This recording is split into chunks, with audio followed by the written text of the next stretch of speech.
네, 여의도 타임즈 시간입니다. 아침에 나온 증권사 리포트 두 종목 오늘 실적 분석하면서 자세히 말씀드리도록 하겠습니다. 첫 번째는 코스맥스인데 두 증권사 비교 분석해 드릴 거고요. 다음은 지오소프트입니다. 첫 번째 코스맥스 가보도록 하겠습니다. 자, 코스맥스의 그 기업은요. 화장품을 연구 개발해서 생산하는 전문 업체로 제조사 생산 기반 있는 ODM 사업을 영위를 합니다. 600여 브랜드의 화장품을 공급을 한다라고 보시면 될 것 같고요.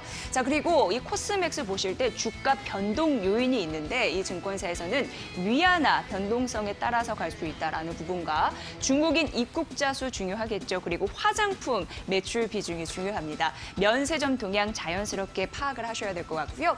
화장품 매출 확대 속도 이런 부분에 따라서 주가의 변동성이 좌지우지된다고 하죠.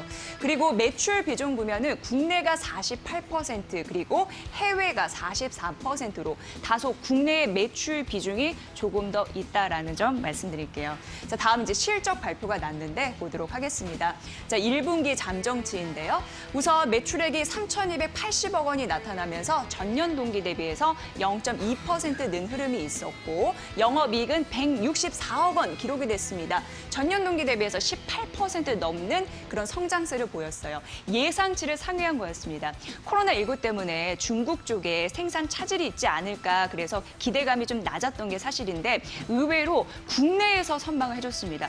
역시 믿을 거는 국내인가라는 생각을 자연스럽게 한 그런 상황이었고요. 자, 그렇다면 지역별로 매출을 그리고 영업이익을 두 증권사 모두 자세하게 기록을 해놨습니다. 그래서 말씀드리려고 합니다. 우선 국내 매출액인데요. 국내 매출액은 2,020억 원이라고 보시면 될 것 같고요. 그리고 영업이익은 164억 원 정도다라고 보시면 되는데 괜찮게 나타난 흐름들이 국내에 있었다라는 부분 말씀드리고 해외 쪽에서는 부진할 것으로 예상됐는데 이쪽에 투자 힌트가 있습니다. 자, 중국 쪽인데요. 중국을 보면은 매출액이 한 880억 원 정도 나타났습니다. 전체적으로 봤을 때 15% 정도, 15%좀 떨어진 흐름들이 있었는데요.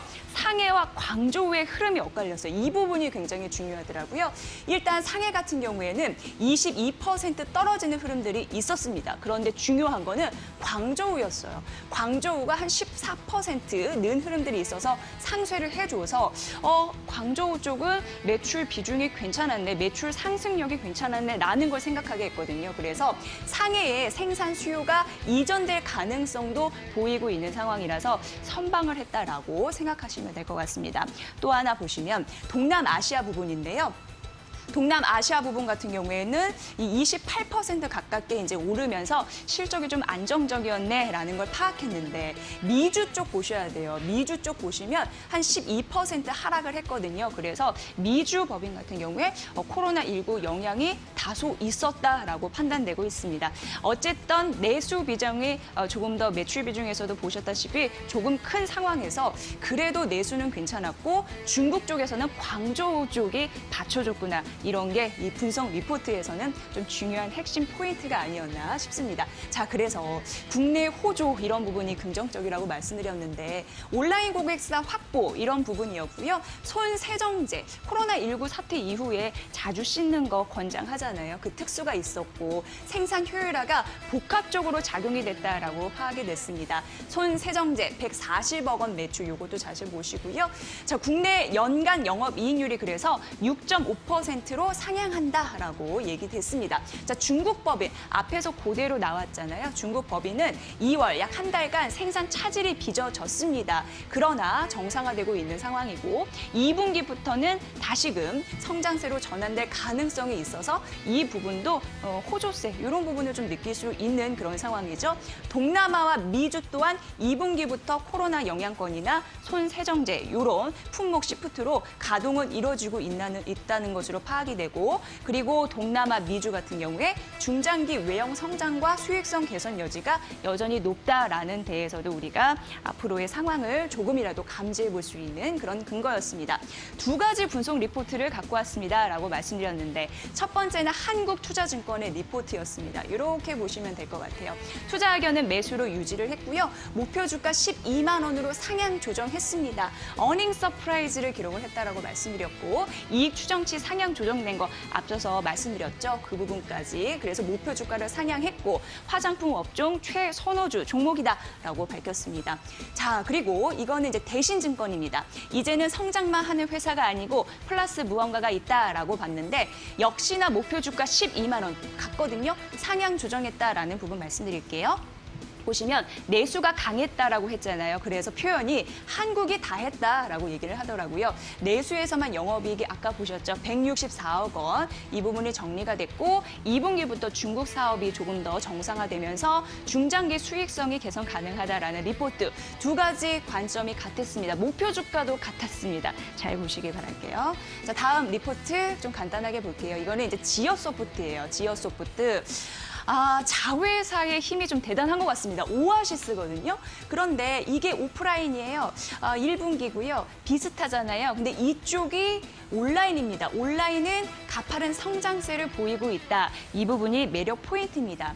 오아시스 많이 또 활용하시는 분들이 있을 것 같은데 그래서 이쪽의 포인트를 말씀드릴게요. 우선 투자 의견은 매수였고 목표 주가는 21,900원을 유지하라라고 얘기를 했습니다.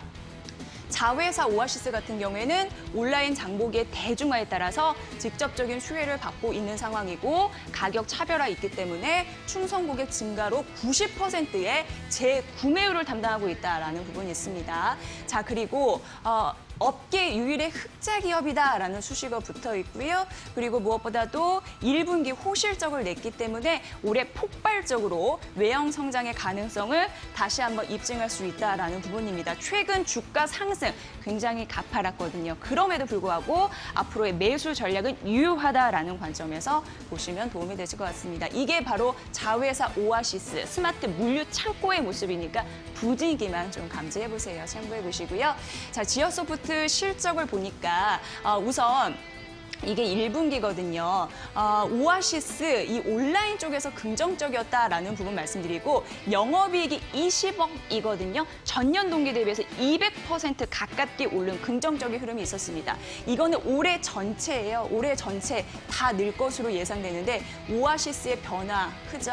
온라인 쪽 크죠. 이 부분 보셔야 될 것 같고요. 영업이익도 높아질 수 있습니다. 자, 그래서 연간 온라인 매출액이 전년 동기 대비해서 딱 5배 오를 것이다라고 예상됐고요. 올해 연간 최대 영업이익률을 기록할 것이다라는 증권사의 분석 잘 참고하시면서 코로나19 수혜주 종목들 챙기시길 바랄게요. 자, 이렇게 여의도 타임즈 시간 함께했습니다.